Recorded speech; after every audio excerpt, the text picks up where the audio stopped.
I have chosen the title of tonight's episode in mocking.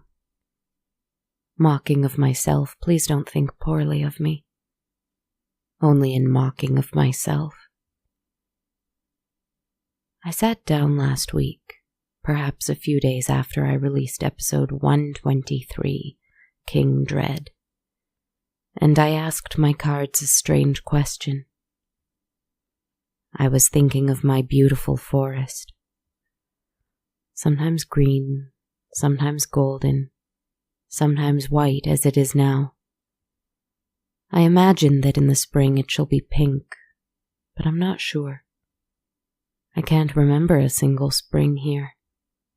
I will let you know once winter passes by. I was thinking of it. How peaceful it is. How dangerous it is. How exciting it is. I was thinking of my beautiful forest because I have to in order for it to exist. And I found myself longing for it for the first time. I say for the first time because usually I can easily close my eyes and be there, and this is how and where I speak to you. But this time I could not.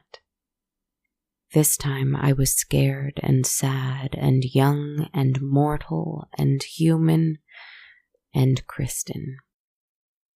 Typing that name has always made me shudder, but I must, because I will not be dishonest.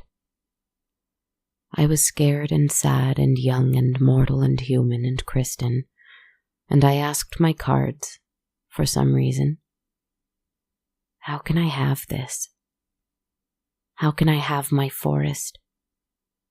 How can I change my life so that I can be there always? I am not proud, but I am also not ashamed. Don't be afraid, for we are here now, you and I, in my forest. We are here, and we are safe and comfortable and safe. In fact, as we lie on our backs and stare up at the sky, we can see the outline of those green, frosted trees as they reach up and up and up into the sky. The stars are very bright, and there has been a meteor shower quietly making its way through our skies recently, so we may be lucky enough to see a shooting star or two. I shuffled my cards as I always do. I asked, and I asked, and oh, what a mistake when I begged and begged. How can I have this? How can I have my forest? How can I always be here in my forest? And I drew the Queen of Wands. The Queen of Wands. She is optimism, creativity, independence, determination, imagination, and empathy. Oh, I see. She is someone who can manifest what it is she desires through creative expression, through self-reliance, through personal power. She has an ease about her, and yet she is industrious and knows how to achieve her goals. And while she does all of this, she does not let pettiness or competition get in her way. She remains kind and helpful to others. In fact, as she finds her own way, she is passionate about helping others find theirs too. Now, my first thought is, she is who I need to be to have my forest.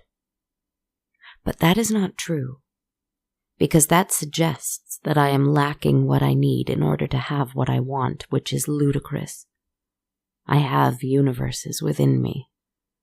So, what does this card mean for me, then? Anyway, some time ago I told you that I would let go of this notion that writer and storyteller are two different people, because they are not. They are both me, and that me is Kristen, though perhaps you'd prefer to think of me as a changing forest spirit whose eyes shine in the shadow. That is fine. Think of me however you like. I am all of it. But I needed to speak to you a little more directly again. Sometimes I speak in metaphors. This week I speak in truth. Hi. Maybe it's only because I asked my tarot cards a question as Kristen. And maybe it's because I wanted to speak with you. Which is silly. You may laugh at that. I know I speak to many of you at once, so how can I be speaking to you directly? I speak to all of you directly.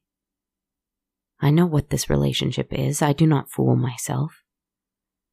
But I have welcomed you into this forest since episode 101, and I will continue to do so. My cards were gentle and generous with me, even though I asked a question from a place of want. For, you see, asking them how I can have my forest suggests that I already do not have it, which we both know is not true, don't we? Here it is. Isn't it beautiful? And I started writing this episode, creating it, thinking that I would have no story for you. But then I slept on it. I meditated on it for a little while, and I thought, I can still write a story. I am writing a story. Instead of needing a story, perhaps I can just make it a story. I can make this a story. I'm doing it right now. Episode 124, Queen Shadow.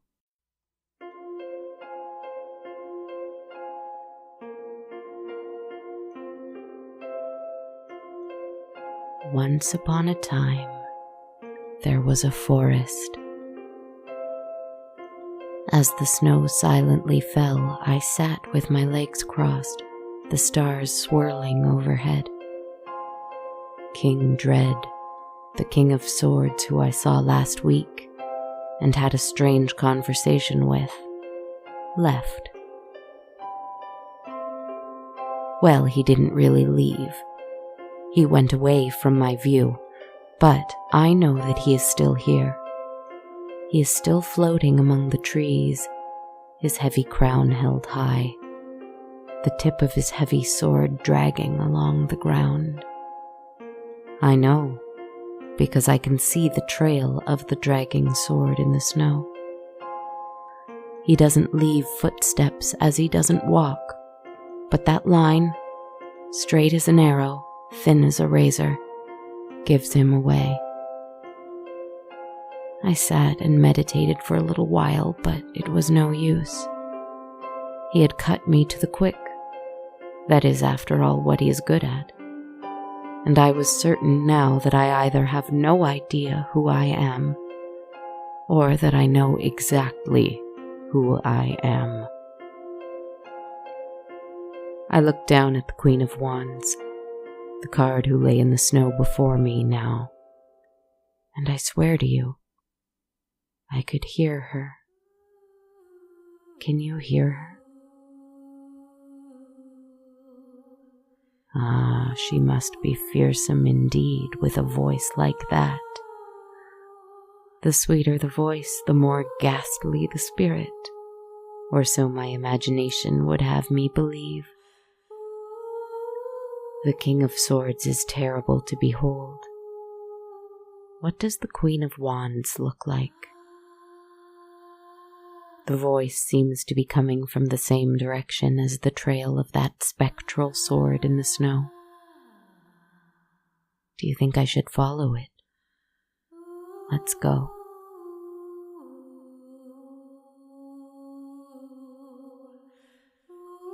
Step by step, mile by mile, I lose track of the time. I suppose that if time is something that we all lose track of so frequently, it can't actually be of any real importance, can it now?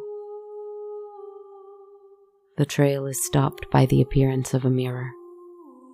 Large, clean, humble, with a simple decorated frame. It's the same as the one in my home under the tree. Large, clean, humble, with a simply decorated frame. Perhaps it is the same one. I think the King of Swords put it here. Strange. I don't stop to investigate my reflection because I'm afraid to, but you may stop and look at yours if you wish. Let's keep going. We follow the King of Swords trail further, noticing it begins to arch. For the first time, he is turning. We keep going until we run into another mirror, identical to the one before. Is it the same one? I don't know. I don't look at it for too long because I know that if I see myself, I will stop and not be able to keep going. Let's keep going. We keep going. We follow the circle in the snow, the giant circle made by the ghost ahead of us who we cannot see right now.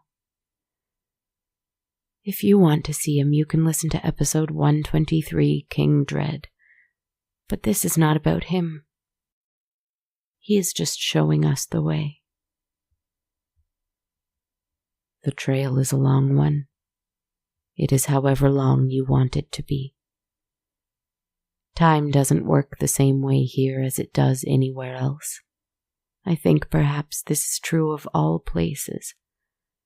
But you should know that in this forest, as you listen to me, just know that you can be in control of time here. Or, like me, you can choose instead to let it go entirely. And so you cannot be angry with me that this episode is a little shorter than usual. If you want to walk for longer with me, just go back to the beginning of the music I'm about to play, the music that I wrote for you. Let me sing you a song so you can come for a walk with me for as long as you want to, following a trail in the snow, following the mirrors along the circular path in my very own forest. The Queen of Wands is still singing up ahead. Can you still hear her? Follow the trail. Follow the mirrors. But, most importantly, follow her voice.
The trail ends, but it does not end with a mirror.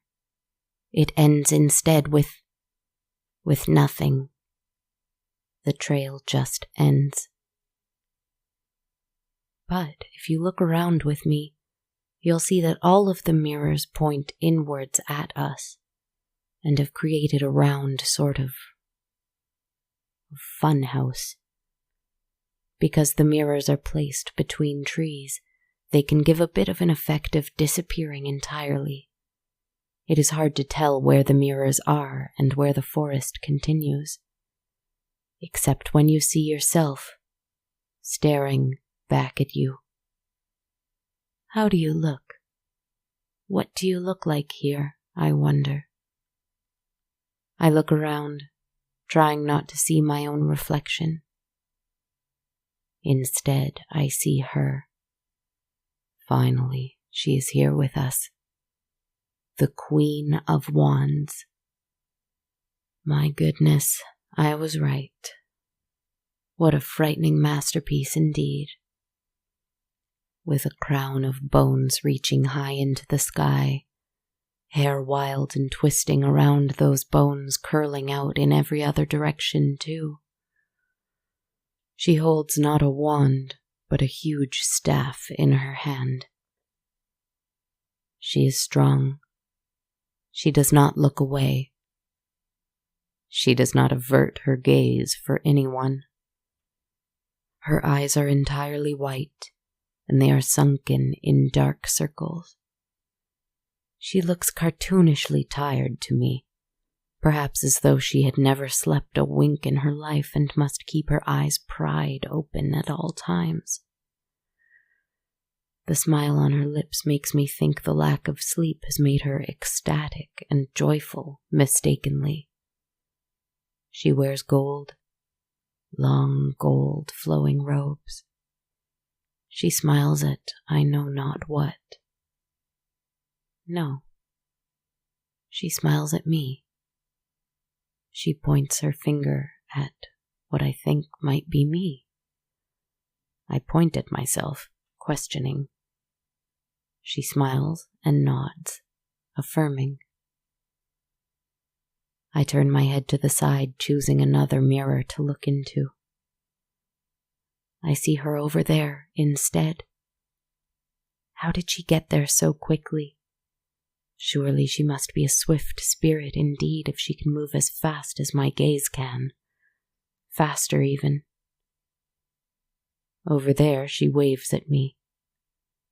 I wave back. She throws her head back in laughter. I turn around completely, finding another mirror in my gaze, trying to outrun her, but she is already there watching me. She holds her staff in front of her with both hands. At the same time, my hands move in front of me, and I see a staff of my own. I look down. My robes are gold. I seem to have a crown on my head made of... Oh. Oh. I see. I see.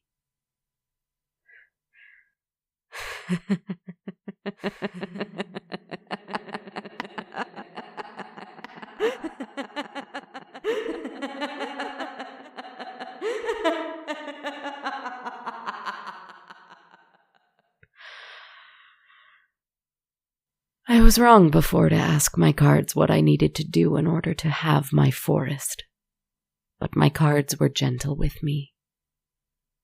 They told me what I already ought to know. I do have it. It's already here. I just have to keep making it. Keep going. But the thing that the Queen of Wands always is sure to do is to elevate those around her, to help them along their paths if they want or need it. I want, while you are here with me, for you to do something. Take something that you think you need. Is it a feather? A feather that you can dip in ink and write something magical with? Is it the color of the frozen lake or the night sky that you can take with you and put on some kind of canvas somewhere? Is it the sound of the wind blowing through the trees, musical and innocent, that you can take and put in a song? Is it the feeling of peacefulness as you stand in the center of a forest clearing at night?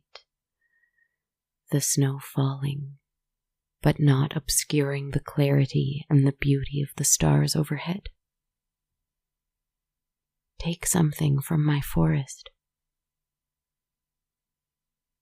There. You have what you needed.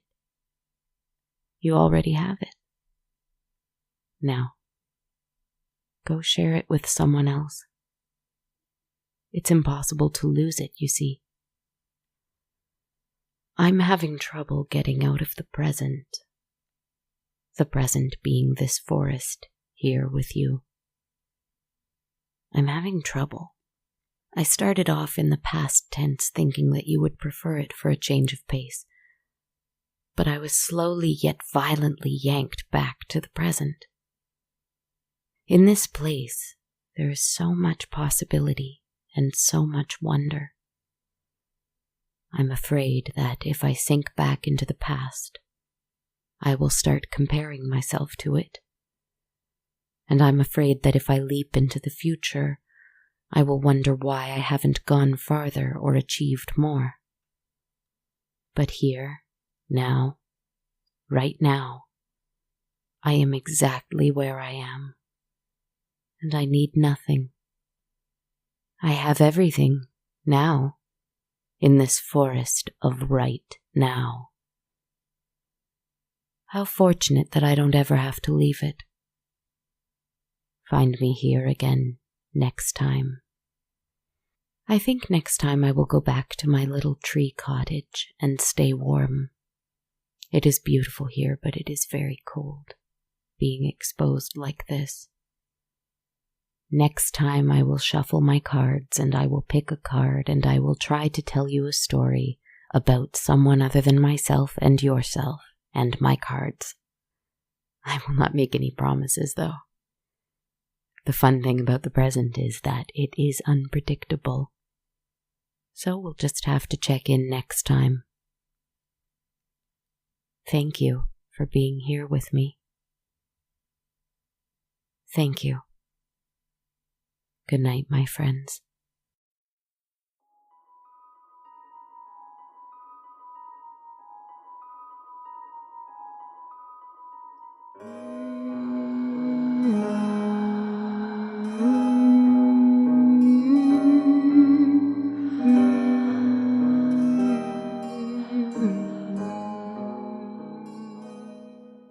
Hello friends, welcome to my forest for episode 124 of On a Dark Cold Night.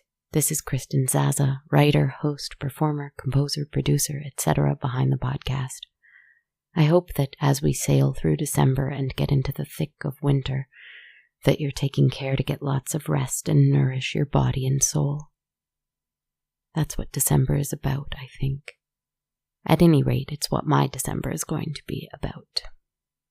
I'm going to take a quick moment here to chat with you about a great product called NordVPN. If you don't know, which I didn't before a few weeks ago actually, a VPN is a virtual private network, which NordVPN describes on their site as a service that protects your internet connection and privacy online. If you want to check out this product, now is the time, as you can now get 68% off NordVPN. It's only $3.71 a month, plus an additional 4 months free at nordvpn.com/goodnight. Or you can just go to checkout and use my coupon code by entering goodnight in the description box. Again, that's nordvpn.com/goodnight or offer code goodnight. Thanks so much, friends. At this time of year, I'm especially grateful for all of my patrons on Patreon who support the show by pledging a monthly amount. Thank you so much for your support. All patrons of the show receive access to my ever-growing soundtrack. If this is something you'd like to check out, head on over to patreon.com/darkcoldnight. Now is actually a great time to do so because for the holidays, I'll be releasing a sort of bonus episode. I'm working on a traditional English Christmas ghost story that I'm reading and will be sharing exclusively with patrons of either On a Dark Cold Night or of the Sonar Network. So keep an eye out, Patreon friends. This is part of Sonar's holiday event, 12 Days of Sonar, where every day there's new content on YouTube from one of your favorite Sonar shows, as well as that Patreon-exclusive content I mentioned. As for the YouTube part, I'm really excited to be collaborating on a story challenge with Scott Thrower from Fairy Tales for Unwanted Children, another awesome fiction podcast on the Sonar Network. So stay tuned for that, both the Patreon-only story and the YouTube video collab. Anyway, back to how you can support the show. As always, if you'd like to donate one time instead of monthly on Patreon, and you don't want to receive the patron soundtrack perk, you can instead buy one or more metaphorical coffees at ko-fi.com/darkcoldnight. And I have t-shirts and hoodies for On a Dark Cold Night available at bonfire.com/on-a-dark-cold-night. Another great way to support the show is to leave a rating and review on iTunes, Stitcher, my Facebook page, or anywhere else you like. I'd really appreciate it. And you can also follow me and the show via social media. I'm on Twitter at A Dark Cold Night, Instagram at Dark Cold Night Podcast, and on my Facebook or YouTube pages just called On a Dark Cold Night.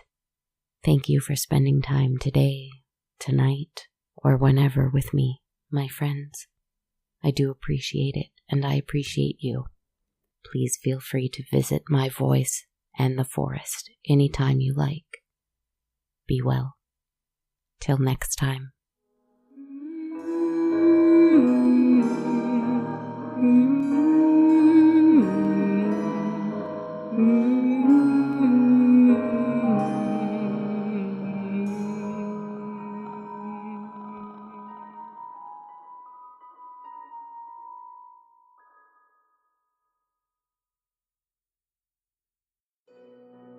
This podcast has been brought to you by the Sonar Network.